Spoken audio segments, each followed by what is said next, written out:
Hello and welcome to the next video in the series on depression. Today we're going to talk about a topic quite close to my heart, the perimenopause and the menopause. I'm currently working with so many women who are going through these stages in their lives, and it is one of the most distressing stages to undergo.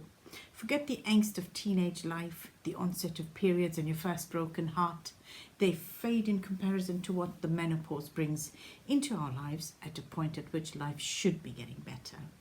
After all, we're mostly done with raising the family, building foundations and agonizing over our love lives. We've finally reached a comfortable stage in life, and then suddenly, wham, we get hit by a series of symptoms so distressing that it's enough to leave us reaching for the gin bottle. I wish this video can be seen by both men and women, because it's important that men understand what happens during these very turbulent and sometimes traumatic stages of a woman's life. It's equally important that older children be allowed to know about this transitional stage and are encouraged to ask questions or read about it and acquaint themselves with what is going on with their mum. I know at least one woman who's been very hurt by her child failing to sympathize with her for going through the mood swings associated with the menopause. After all, symptoms are very noticeable. And rather than the menopause being a mysterious thing that must not be talked about, it should be something very much out in the open. Let's talk about the first stage, namely the perimenopause. This is a stage which spans about 4 to 10 years. Yes, that long. And it is the transition stage before women reach menopause. During the menopause, there are hormonal changes and a drop in estrogen, which is produced by the ovaries. This drop has various effects, which include irregular periods, mood fluctuations, and disturbed sleep. These are not the only symptoms because, as some women find, this period in their lives can bring on a whole lot of new things to deal with. Amongst these is the mental changes which occur, followed by the emotional changes. Let's talk briefly about the mental changes, which include concentration difficulties and forgetfulness.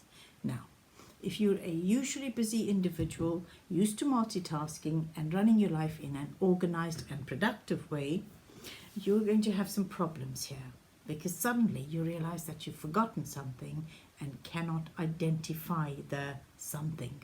So you make an effort to concentrate, trying to remember the forgotten thing, and you find that, well, you can't concentrate at all. Your mind keeps wandering, your focus has disappeared, and you have to work really hard to bring it back to the problem at hand. No luck. Your concentration's gone and you can't figure out what the hell's happened. We can deal with this when it happens occasionally, but when it occurs 10 times in one day, we start to lose the plot a bit. Then there's the emotional changes. Why the hell, do you wonder, would a woman who is usually as cool as a cucumber suddenly find herself crying one minute, furious the next, down in the dumps, and then quite energetically plotting revenge on someone, all in the space of 5 minutes? What would cause a usually mild-mannered and even-tempered woman to want to hug someone one minute and annihilate them the next? Well, it's that lowered estrogen levels. That's how badly we need normal levels of estrogen. I've discovered a few additional symptoms, namely sensitivity to sound, hypervigilance, and a startle reflex so acute you wonder whether your ears have superpowers. Heaven help that kid bouncing a ball on the pavement outside your house.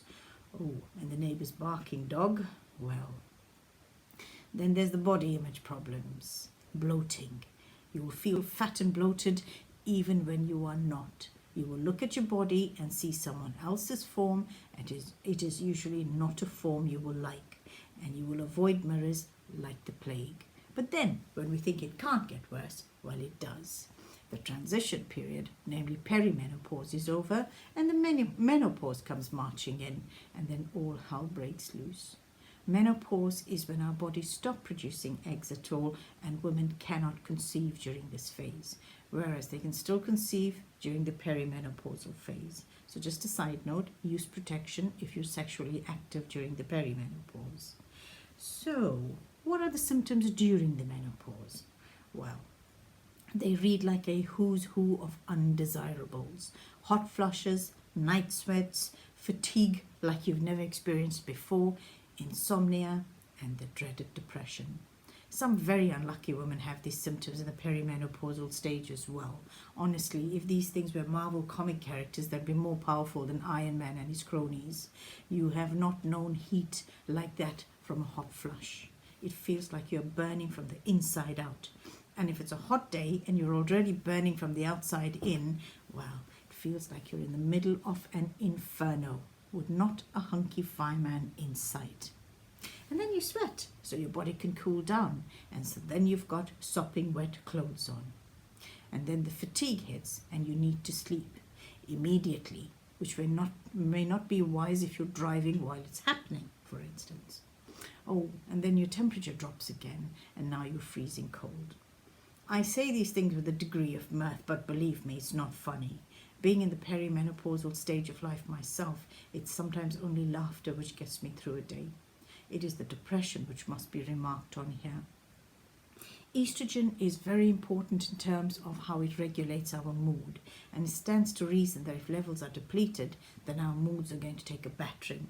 So they can range from misery to euphoria, from joy to despair. There doesn't have to be anything which triggers these moods, they just occur.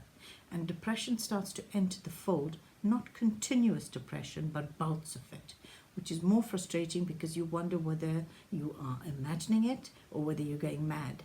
If you start to question your sanity, don't, because you will stop yourself seeking help or talking about it. If you are perimenopausal and menopausal and are having mood swings, you are not imagining it. This is what happens during these phases, and you need to be aware of it. So, be aware of your changing self, your moods, your emotions. If you notice these symptoms and note that you are panicky, stressed, and emotional for no particular reason, do a diary study. Write down what you're experiencing, how you're feeling, how often it happens, and how bad it is. If you find a pattern emerging, go see your GP immediately. A simple blood test will determine if you are in the perimenopause or the menopause, and HRT will likely be prescribed. Do your own research into HRT and decide whether you are comfortable with it or not, or whether you want to take over-the-counter remedies. But the HRT really does help with symptoms, and you will note the difference before and after, as will your friends and family. Also, talk to people. Explain to your family, who may be bewildered at the wild mood swings, that you're going through a natural but difficult process, and explain the symptoms to them. Give them time to process it and encourage them to read about it on the internet. You will be grateful for their support, but they need to understand what they are dealing with first before they can support you. If friends and family don't help, seek counselling. Talk to a counsellor, preferably in your age group, who has some experience of these stages, and you will find that shared experiences and a sympathetic ear go a long way towards making you feel better. Be kind to yourself and be patient. Once you have mastered how to deal with your symptoms, things do improve, especially the changeability in mood, and you will eventually feel calmer. So don't be hard on yourself, stay positive, and seek help. Until the next video, thanks for watching and take care. Before I go, I'd like to give a shout out to my beautiful niece Kia, who makes me happy every time I see her, and who watches every single video just because she likes watching her auntie Asha on video. Thank you. Stay as sweet as you are. We love you, and we can't wait to see you again. Bye-bye.